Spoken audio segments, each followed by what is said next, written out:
கடல் நுரையளவு பாவம் இருந்தாலும் மன்னிக்கப்படும் தஸ்பீஹ். நபி ஸல்லல்லாஹு அலைஹி வஸல்லம் அவர்கள் கூறினார்கள், இந்த திக்ரை எவர் ஒருவர் ஒவ்வொரு 5 வக்து தொழுகைக்கு பின்னரும் ஓதுகிறாரோ அவரின் அனைத்து பாவங்களும் மன்னிக்கப்படும், அவை கடலின் நுரைகள் அளவு இருந்தாலும் சரியே என்று. அந்த 100 முறை ஓதக்கூடிய திக்ரானது சுபஹானல்லாஹ் 33 தடவை, அல்ஹம்துலில்லாஹ் 33 தடவை, அல்லாஹு அக்பர் 33 தடவை, மேலும் 99 தடவை இவர்களை ஓதிவிட்டு 100வது தடவை முடிக்கும் போது லா இலாஹ இல்லல்லாஹு வஹ்தஹு லா ஷரீக லஹு லஹுல் முல்கு வ லஹுல் ஹம்து வ ஹுவ அலா குல்லி ஷைஇன் கதீர் என்று ஓதி முடிக்க வேண்டும்.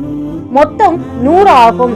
இவைகளை 100 முறை ஓதி முடித்த பின்னர் ஓதியவர்களின் கடல் நுரை அளவு பாவங்கள் மன்னிக்கப்படும் என நபி ஸல்லல்லாஹு அலைஹி வஸல்லம் அவர்கள் கூறினார்கள்.